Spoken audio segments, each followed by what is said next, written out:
एक गर्लफ्रेंड जो है अपने बॉयफ्रेंड का ही कत्ल करके उसे रूम पे बंद करके लॉज से बाहर निकलती है और निकलने के साथ उसके कपड़ों पे जो खून के धब्बे होते वो लगे ही होते हैं, फिर भी वो क्या करती, लॉज से बाहर निकलती उसी हालत में और वो ट्रेन पकड़ती है और ट्रेन पकड़ने के बाद अपने घर चली जाती।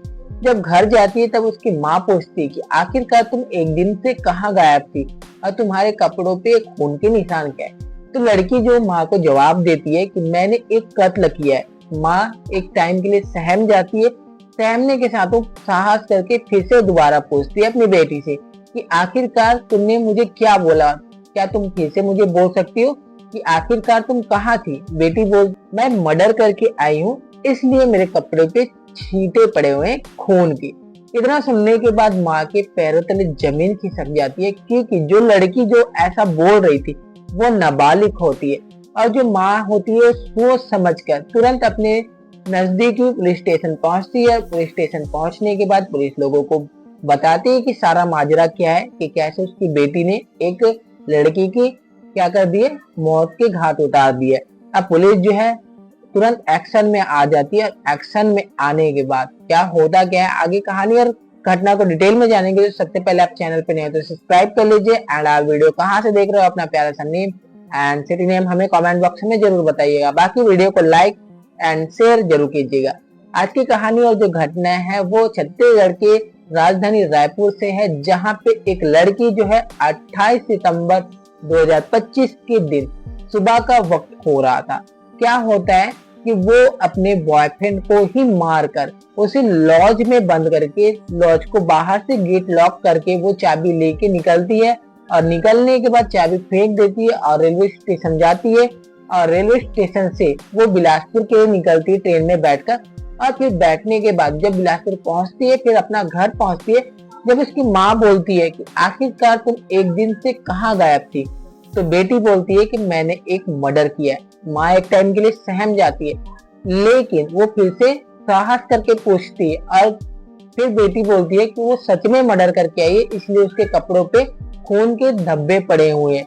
माँ बिना देरी किए हुए क्या करती है, नजदीकी कोनी थाने पहुंचती है और सारा माजरा बताती है। माजरा बताने के बाद पुलिस जो है तुरंत एक्शन में आती है और जो लड़की होती है, जो नाबालिग होती है, उसे हिरासत में ले लिया जाता है और उसके बाद उसे पूछताछ किया जाता है कि आखिरकार क्या उसने सच में कोई मर्डर किया है।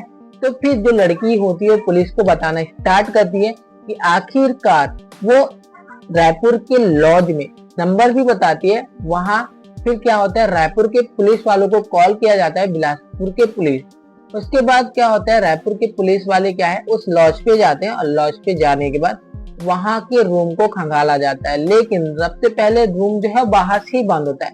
जैसे आनंद फानंद में पुलिस जो है रायपुर के अंदर घुसती है तो सच में खून से लथपथ एक लड़के की लाश मिलती है। कंफर्म तो हो गया था कि लड़की सच्ची बोल रही है, क्योंकि उसने मर्डर किया था, रूम नंबर भी बताया था। उसी रूम नंबर पे पुलिस पहुंचती है और बॉडी को बरामद करती है। आखिरकार फिर पूछताछ जो है स्टार्ट होती है कि लड़की से पूछा जाता है कि आखिरकार तुमने ये मर्डर क्यों किया। तो फिर लड़की जो बताती है कि जो लड़का है वो बिहार का रहने वाला है, जिसका नाम मोहम्मद सद्दाम है, जो कि क्या है वो पढ़ाई के सिलसिले से रायपुर बिलासपुर में रहता था। और पढ़ाई करते करते क्या हो गया, इन दोनों की मुलाकात होती है। मुलाकात जो है दोस्ती में तब्दील होती है और दोस्ती में तब्दील होने के बाद कुछ ही टाइम बाद प्यार हो जाता है। फिर प्यार होने के बाद क्या है, दोनों चोरी छुपे मिलते थे।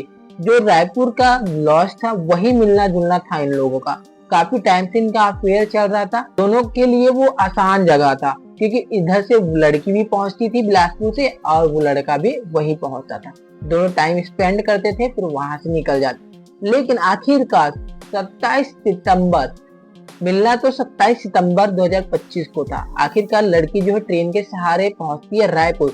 रायपुर पहुंचने के बाद दोनों टाइम स्पेंड करते हैं। अब शाम का वक्त हो जाता है, दोनों क्या करते हैं, मार्केट घूमने निकलते। तभी क्या है, लड़की जो है लड़के से बोलती है कि मैं प्रेग्नेंट हूँ। लड़का एक टाइम के लिए सहम जाता है, क्योंकि लड़का अभी कमाने वाला नहीं था, वो पढ़ाई पर फोकस कर रहा था। वो लड़की को समझाता है कि अभी मैं तुम्हारा और बच्चे का खर्चा नहीं उठा पाऊंगा, इससे अच्छा है अबॉर्शन करा लो। लेकिन लड़की जो है वो मना कर देती है। उसको घर बसाना था उस लड़के के साथ, लेकिन लड़का जो था वो बोल रहा था कि अबॉर्शन करा लो, लेकिन लड़की को पसंद नहीं आया। लड़का क्या करता है, मार्केट से चाकू लेके आता है, डराता धमकाता है, लड़की शांत हो जाती है। अब रात का वक्त हो जाता है, दोनों क्या होते हैं, मार्केट से घूमकर आते हैं और फिर खाना पीना खाने के बाद सो जाते हैं। रात के 2 से 3 बजे का वक्त होता है। लड़की क्या करती है कि जिस चाकू से उसे डराने की कोशिश करता है लड़का, उसी चाकू को लेके लड़के के गले को रेत देती है और वो बिना डरे और बिना कुछ सोचे वो कर लेती है। उसके बाद सुबह वो क्या करती है, उसी कपड़े से जिस कपड़ों में उसके खून लगे होते हैं, लड़के को छोड़कर वहीं क्या करती है, वो लॉज से बाहर निकलती, दरवाजा लॉक करती है और लॉक करने के बाद वो रेलवे स्टेशन पहुंचती और रेलवे स्टेशन पहुंचने के बाद क्या करती है, वो बिलासपुर के ट्रेन पकड़ के वो वापस अपने घर चली जाती है। और घर जाने के बाद जब उसकी माँ पूछती है कि आखिरकार वो कहाँ थी, तो फिर वो बताती है और माँ के सूझबूझ से वो नजदीकी थाना पहुंचती है कोनी, और कोनी जाके सारा माजरा बता देती है। बताने के बाद जो है पुलिस अपना काम करती है और जो लाश है उसको बरामद करके पोस्टमार्टम के लिए भेज दिया जाता है। और कड़ाई से पूछताछ करने पे ये लड़की जो है ये सारा चीज बताती है। आखिरकार पुलिस जो है लड़की को हिरासत में रखी हुई है, जो भी सबूत मिले हैं पुलिस को वो भी चल ही रहा है। आखिरकार लड़की नाबालिग भी है और प्रेग्नेंट भी है और उसने सूझबूझ से अपना काम किया, उसको जो सही लगा लड़की को उसने वही किया। आखिरकार पुलिस जो है अब मामले में जांच कर रही है कि आखिरकार लड़की के साथ क्या होगा क्या नहीं होगा, वो तो कोर्ट ही तय करेगा। बाकी ये कहानी और घटना को सुनाने का मेन मकसद यही था कि अभी के जो घटनाएं हो रहे हैं उनसे आपको बचना है, ताकि आप ऐसी घटनाओं से सतर्क और सावधान रह सके। बाकी इस घटना के ऊपर आपका क्या राय है कमेंट बॉक्स में जरूर बताइएगा। बाकी मिलते हैं नेक्स्ट वीडियो में, तब तक के लिए खुद खुश रहिए और अपने फैमिली को भी सतर्क और सुरक्षित रखिए जी।